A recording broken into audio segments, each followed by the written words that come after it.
I've been having really weird dreams, you guys. Like, everyone has been. Literally everybody, even people that don't normally talk to me about their dreams, have been messaging me about dreams. And it's definitely, significant.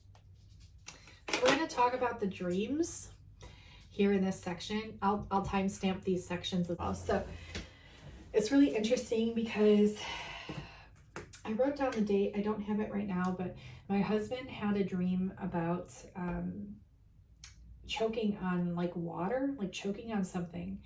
And he like woke me up because he was scared, and it was around like 4 a.m.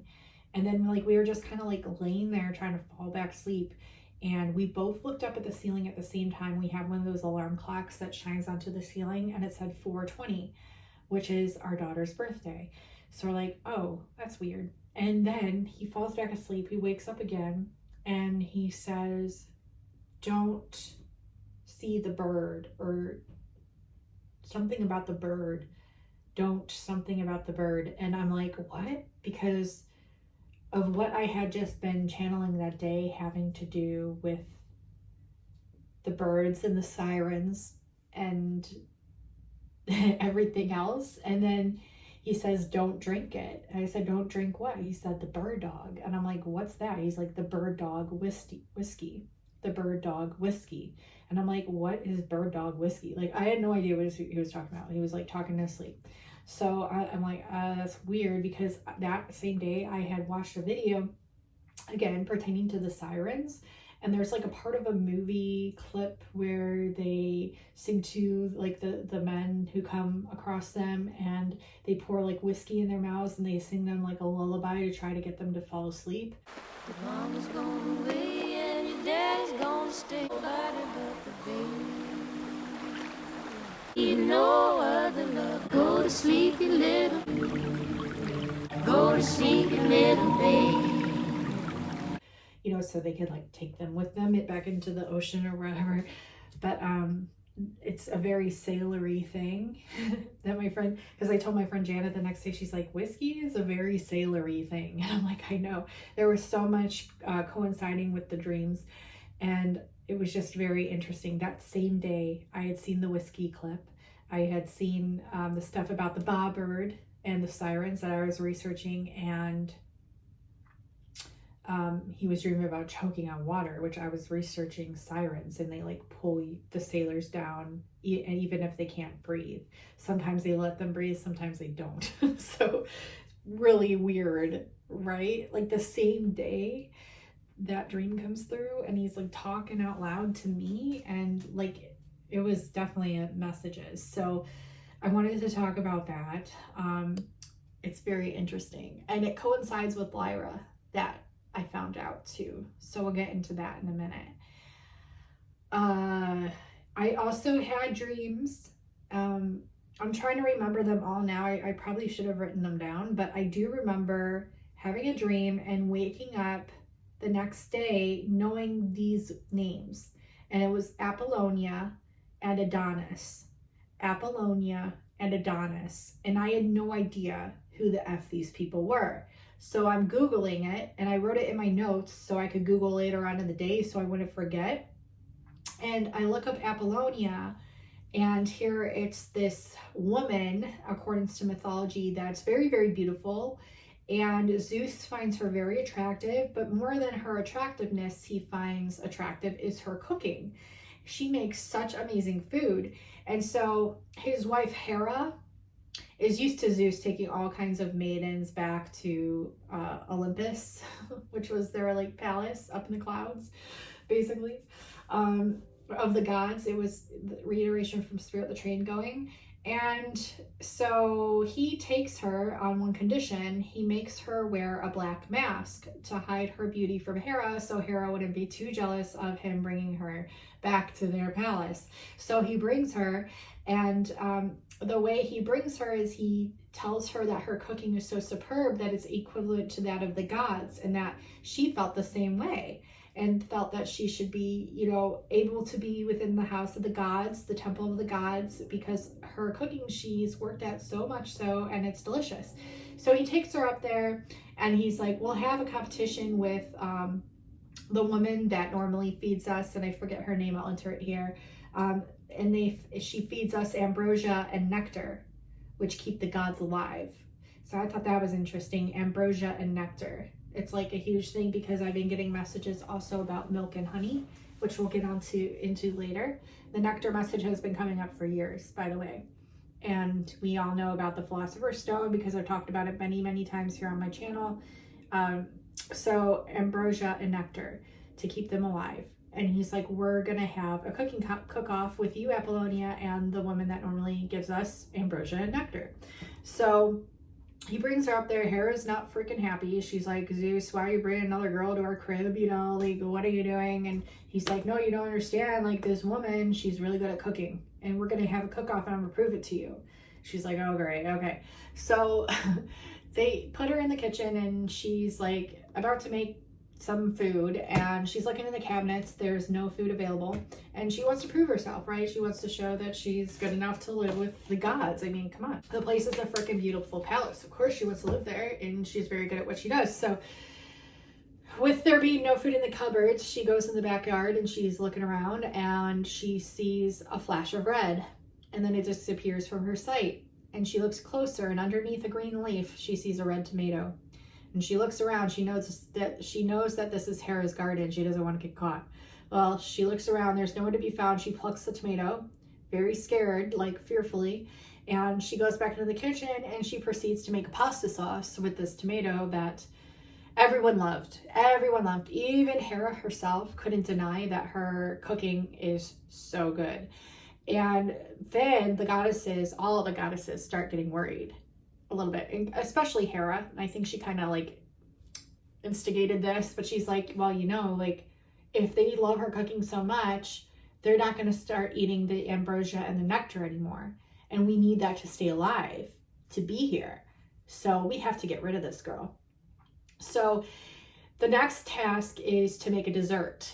And so Apollonia doesn't know what to make yet because, again, the cupboards are bare and all she took was that tomato. So she goes in the back to see what she can make for a dessert against this other god. And she's winning the competition so far, obviously. I mean, even Hera can't deny that. And so she's looking around and she finds a tree that has an apple on it. And she looks around pretty quick, but not too good enough. She goes up pretty confidently because she believes that the tree is off of Hera's garden because it was pretty far away from it. And she goes and plucks the apple very confidently. And Hera sees her. Hera catches her as she walks through to the back of the palace into the courtyard where the gardens are. And Hera gets livid, and she saw Apollonia pick this apple, and she gets, all of a sudden there's all this lightning behind her and there's storm clouds, and Hera comes at her with like red fire in her eyes, like so mad and angered at Apollonia for picking that apple. And she comes at her and she goes to slap her. And upon doing so, Apollonia starts seeing everything in her surroundings getting bigger and bigger and bigger, and she starts like freaking out, like, what is happening? Either I'm shrinking or something's going on. I must be shrinking. And she looks in her reflection, doesn't recognize herself, sees whiskers. And then she notices she is shrinking. And then she notices her tail has like rings around it, and that she still has the mask on her face, the black mask.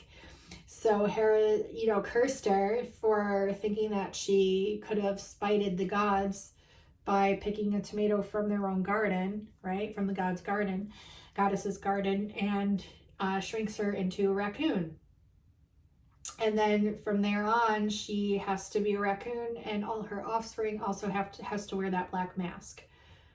So yeah, very interesting story, right? And how this ties in, I'm not 100% sure.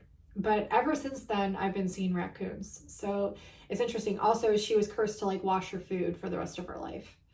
So that's what raccoons do. Is I did a report in 4th grade about raccoons because I found them fascinating, and they always wash their food before they eat it. It's so cute.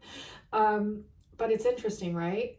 And also the apple tree, like the Garden of Eden kind of thing is what it reminded me of, that biblical kind of passed down esoteric plucking of the apple, taking of the wisdom of the gods, you know, without permission. Ooh, that just channeled through. So yeah, I think that's kind of how Hera took it, which is why she got so mad, and she just thought she could take that apple, you know. Whether it was Hera's or not, you know, it was still of the gods, and she was still technically stealing without asking permission. So I think the story of that story is to always like ask permission to your higher selves or God or universe, whatever you believe, before just thinking you can, you know, take something that you think is yours and you know, using that. So I think that's a good idea. But it's also interesting how she was sharing it amongst the gods as well. So wouldn't you think that would be a good thing, as she's sharing like her gift and her art? So it's like a double-edged sword, which it represents the duality of the raccoon and the black and white of its tail. So and people wearing masks, you know, like, it's weird. The whole thing's weird. Maybe you'll get different messages from it. I'd love to hear in the comments below from that specific mythology. But then I got Adonis, okay? So I'm looking into Adonis, and he's technically, if you go back and you really research, not really research, you can just kind of research and see it, but I like to further dig into things before I make a conclusion. But he actually traces back to the mythology of Jesus, which I thought was really intriguing, because here we have a biblical story of Apollonia. I mean, even her name, Apollonia, it's Apollo, right? And it's really interesting how Apollonia and Adonis are fluid within their sexuality. So they kind of like go both ways. They're androgynous, you know, and if you think about it, the way that we are in the higher realms are androgynous. When we come down, we're split into a masculine and a feminine. So really interesting. It has to definitely do with like twin flame stuff here, because it's like the one soul, the one essence, a source channeled down, broken up into two vessels, right? So it's also interesting about Adonis because of, you know, the coinciding with Jesus and all. It's a lot, you guys. Like, even just talking about the dreams, you see how long that took for me to describe. So we're definitely going to have to break this into sections somehow. Okay, so then we have that. Before I go into the siren stuff, I'm going to explain the mythology of Lyra, so that way you understand where the siren fits in. Because this was a shock to me, because I was getting all these dreams and siren messages before I even dove into the mythology of Lyra, which I know I've looked at probably a long time ago, probably skimmed over it. I don't really pay too much attention to the mythology. I just pay attention to the channel messages. But when the channel messages are telling me to look into the mythology, then I do that. Then I take note of that, because a lot of the mythology is passed down. It's like a game of telephone, so you have to go back to the root source of it. And it takes a long time to dig up the root source, because even the root source is still someone's opinion that's attached to it, right? So, but it's good to have that, okay? So I did that here, and we'll dig into it real quick. So the mythology of Lyra. Lyra represents the lyre of Orpheus, the musician and poet in Greek mythology, who met his end at the hands of the Bacchanals when he passed his lyre, which lyre is a harp. Okay, so it's a musical instrument with strings. So lyre was thrown into a river. Orpheus passed, his lyre was thrown into a river. Zeus sent an eagle to get the lyre. And this is significant too. We'll get into that, because I'll just mention it here. The eagle I saw on Easter. The eagle, I saw a bald eagle on Easter. We went to the lake and we saw it up in the tree. I saw it. I spotted it, and I was like, oh my God, you need to turn around. I told my husband, you need to turn around, because I need to get a picture of that. That was an actual bald eagle. And I just saw it. He's like, how did you even see that? I'm like, I don't even know. Like, it just showed itself. Like, almost like it magically appeared in the tree. Freaking weird, right? So it's a bald eagle. It's amazing. That's amazing. There he goes. Is that him? No. We pull up to it, and not weird though at the same time. I take a picture of it, a video of it. It's on my Instagram if you want to check it out. I think I posted to my community tab. I thought that was such huge symbolism. And then it flew as we were parked there. And I, at the time, didn't think it was that, but it was the eagle, because you can clearly see it was the same eagle. And it wasn't there as we left, which we left right after. So that was definitely the eagle flying in front of us as well. So amazing, amazing. So this has to do with the eagle, which is crazy, guys. And it also has to do with the egg, which is crazy as well. But we'll get into this, okay? Because you know how I was getting the message about the golden goose lays the golden egg.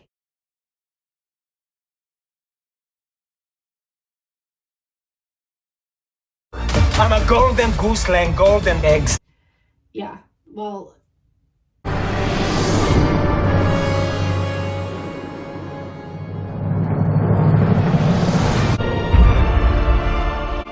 What is this?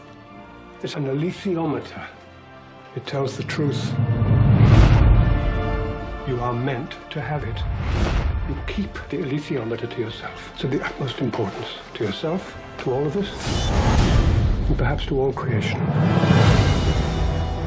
I propose to discover a world much like our own in a parallel universe. That is heresy. That is the truth.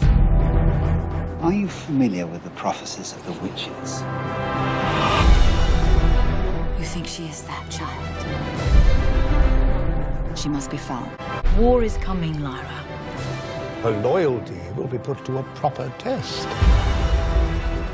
I need to go north and fight. A lot of people were getting that message, and the Easter is the egg, and the eagle is of Lyra, and birds lay eggs. So, you know, we're going to get into this. So Zeus sent an eagle to get the lyre and placed both of them in the sky. Orpheus was the son of the Thracian king Oeagrus and the muse of Calliope. So he was the son of the king Oeagrus and of the muse Calliope. And I got a coincidence after finding this out as well, as a muse message popped up to me that my friend Heidi sent me. Are you a maverick or a muse? A muse. So when he was young, God Apollo gave him a golden lyre. Remember, we have Apollo here. That's the god of the sun. And I had Apollonia, same Apollo, okay? Reference. Okay, so gave him a golden lyre and taught him to play it. And his mother taught him to write verses.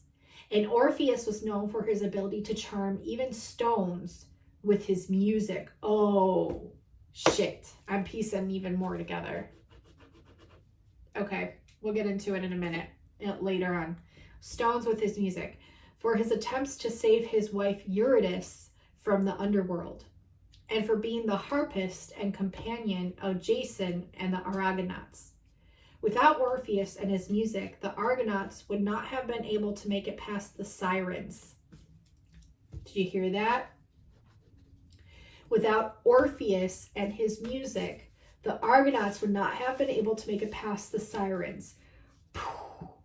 I literally had no idea that this mythology coincided with Sirens until after I had channeled Sirens. And I was like, mind blown. Whose song enticed sailors to come to them, which usually resulted in sailors crashing their ships into the islands on which the Sirens lived. Now, while the Argonauts approached the islands, Orpheus drew his lyre and played music that drowned out the Sirens' calls. And the most famous story involving Orpheus, that of the passing of his wife of Eurydice. So Eurydice is his wife, and Eurydice was trying to escape satire at her wedding and fell into a nest of vipers, snakes. So see the apple, and we have a snake here as well. She was bitten on the heel, which is interesting because it also leads back to Achilles' heel. She was bitten on the heel. Orpheus found the body and was deeply shaken. What's interesting too, lyre also pertains to like talons of birds and also like the feet. So we'll get into that in a minute. Pisces does as well, I think, too. So that's interesting as well. Or because we have Adonis and the fish and okay. Jesus and all that. Orpheus found the body and was deeply shaken. He played songs that made even the gods and the nymphs cry. The gods felt pity for him and advised him to travel to the underworld and retrieve Eurydice, his wife. Orpheus took their advice, and once there, his song deeply moved Hades and his wife Persephone. Now, Persephone is also known as Isis. Why is this important? Because there's a lot of messages with Isis coming up. So, the song deeply moved Hades and his wife Persephone, and they agreed to return Eurydice to the world of the living, but on one condition. Orpheus should walk in front of her and not look back until they both had reached the upper world. Why is this symbolic? This stands out to me a lot. Orpheus should walk in front of her and not look back until they both have reached the upper world. It's almost like that twin flame dynamic where we always constantly hear that message to not focus on the other person, but focus on yourself and your future moving forward, like your goals and what you want to achieve, what you want to do while you're here, your service to the world, and not look back on the other person, like allow that person to catch up to you instead of chasing after them, and let them come to you to meet you in that unity consciousness of once you both have fully healed yourselves. And that's the big message I got from that. But it could mean a lot of other things as well, like not looking to the past on time, and because we have this reiteration with Lyra that has so much to do with time as well. So Orpheus and Eurydice started walking, and as much as he wanted to, he did not look back. However, he forgot that they both had to arrive to the upper world before he could turn. And as soon as he reached it, he turned around. But Eurydice was not quite there yet, and so she disappeared from his sight for good this time. So see, like, if the person's not ready yet, they're not going to meet you where you're at on your path, which means you need to keep going despite whether they meet you or not, and not look back, right? Allow them time to catch up. So it's interesting, right? Orpheus met his end at the hands of Thracian Maenads, who ripped him to shreds for not honoring Dionysus. His lyre was carried to heaven by the Muses, who also collected fragments of his body and buried them below Mount Olympus. Lyra constellation was often depicted as a vulture or an eagle carrying Orpheus's lyre in its wings or beak, and called Aquila Cadens or vulture cadens, which means the falling eagle or the falling vulture. So the falling eagle right here. And in Wales, the constellation is known as King Arthur's harp. Really interesting, right? Talon Arthur, or King David's harp. On old star maps, when Orpheus was killed, his lyre was thrown into the river. Okay. Lyra was representative of an eagle carrying a lyre or vulture. Yeah, we talked about that. Okay. So, Lyra.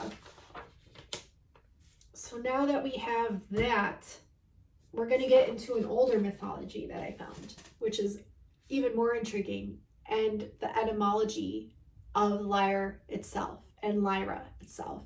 But before we do that, I'm going to talk about this section. So Lyra, the brightest star of Lyra is Vega, V-E-G-A. The closest star is also Vega, which is 25 light years away, which again equals the 7.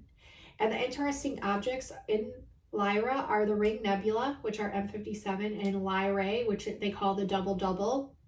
Okay, so we'll get into that. And their message about the bubble kept coming up, and double bubble gum. But yeah, there's further messages about that. But the stars with known planets, there's 5 stars with known planets within Lyra. Okay, Lyra in the north for southerners to see is Lyra is northern, and for southerners to see it best is in the early evening in August. And to the indigenous people of Victoria, Lyra is a flying Miley hen or lone. The Watchbuluk believe that she was the mother of the eagle, Tartaria or Altair. Mali equals fowl eggs, where an important food and the constellation appears in March. So fowl eggs were an important food and the constellation appears in March. When the Mali hens make their mounds and disappear in October, when they finish egg laying in the central desert, Vega is a male crow as well. This blackbird just landed on my fence.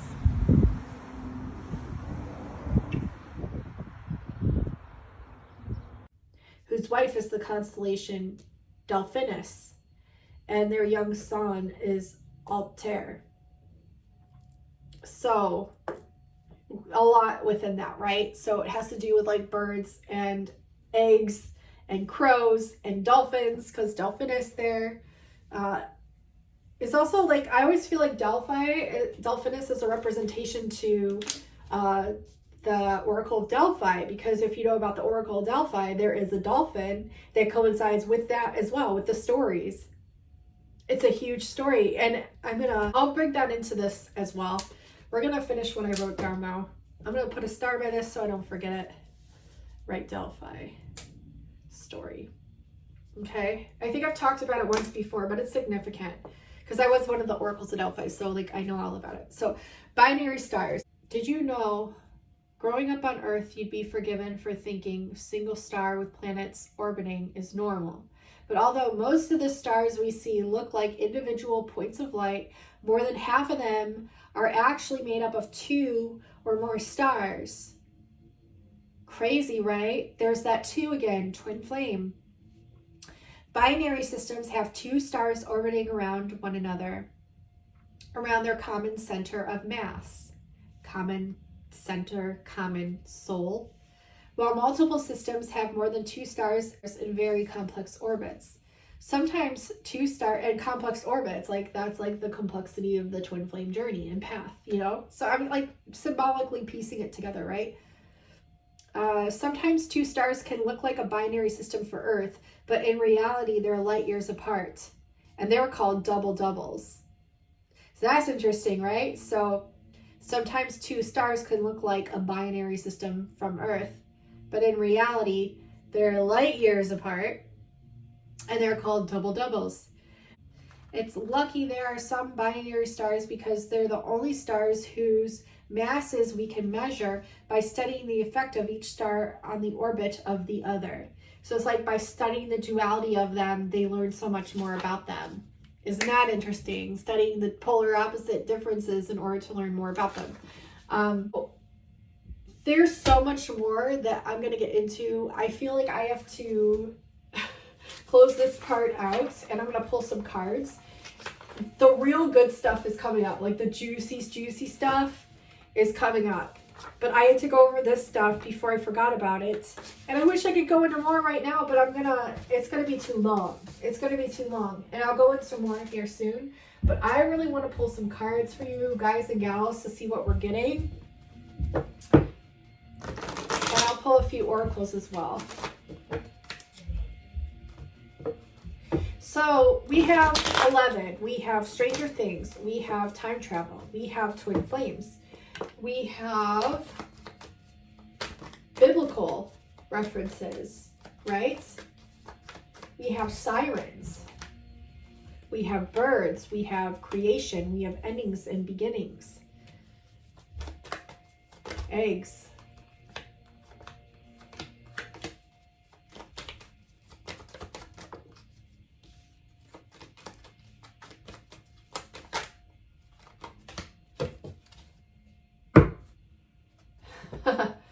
Interesting.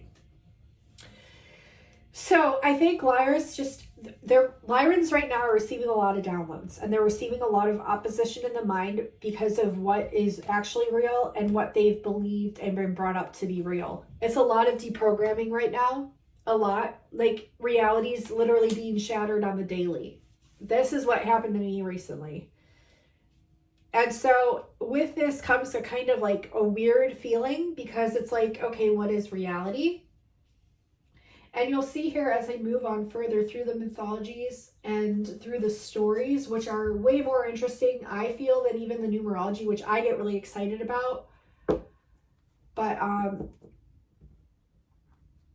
a lot to do with Tesla as well. So the message is that do not be deterred by others' viewpoints of you or what you're receiving as far as channelings go. Trust what you're getting. Trust what you're getting. Trust what you're getting. That's the centerfold of the reading. Is a 0 point. It's that inner trust. The trust card. Okay, there are changes coming through duality, in duality, with duality. There's also changes of passion coming. And though you felt disappointed in the past, it's only because you were lacking courage with the 7 attached to it of your own magic and your manifestation capabilities. But this Lyra constellation is bringing in a lot of the totality of what is real and the truth. And with that comes an assurance and a confidence and a knowing. And it gives you more of a courage moving forward and out of the beliefs of the past, moving into the beliefs of the future, which has always been a constant, always been there, but we're figuring out the truth. Okay? It's a huge message. It'll make sense. It makes sense to me now. It might not make sense to you, but it will later on. Okay? Trust your visions you're receiving as well. Let's see what card we get here.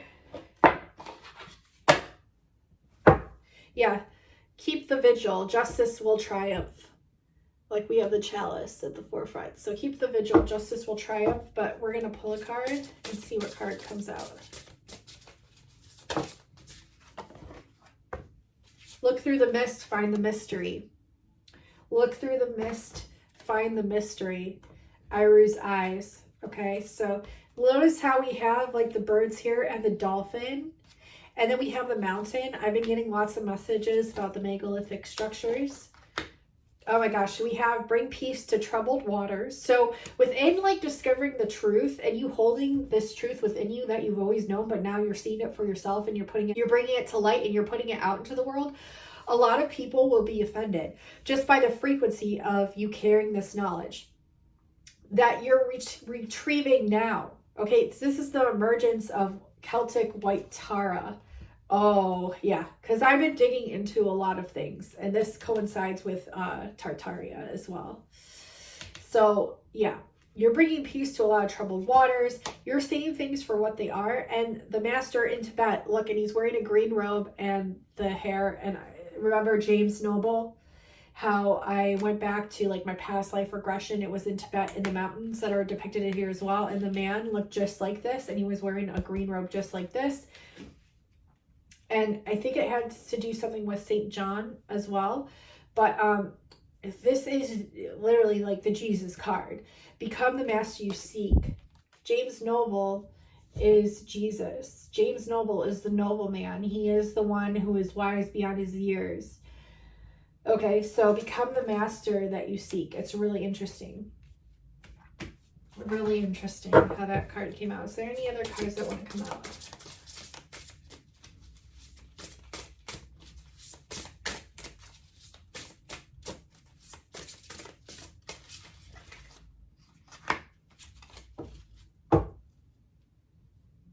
Reveal the truth that has long been hidden. Angel of Truth, bottom of the deck. Embrace the 3 worlds. Dawning of the Green Man. Embrace the 3 worlds. Holy shit. So I was thinking there was 2. Apparently there's 3. Oh, 3 would make sense. The old world, the new world, the higher world. Okay. I'll explain this later on, okay, you guys? But it'll make sense. Libus, prophetess of Prague. A new door is opening. Step over the threshold. So, wow. Notice she has like an eagle on her hand here. And we are receiving DNA upgrades and messages. And look, explore other realms. And what is he holding? The tree branch with the eagles flying in the back. They could be hawks. And the apple in his hand.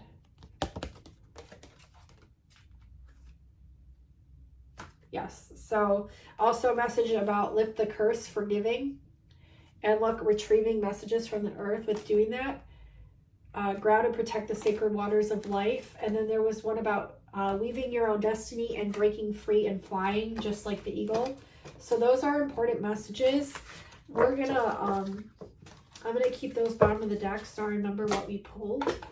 And we're gonna also, these cards were pulled before. We're gonna pull some of these promise you guys this reading, this series is going to get really juicy. So thank you for sitting through this, because I had to at least get this part out, because it'll make sense later on, and it might make sense now. I speak in code, like I speak in numbers sometimes, and that's how Spirit wants me to encode my messages too. So, and they probably might resonate with you. Walking away from the old way of doing things.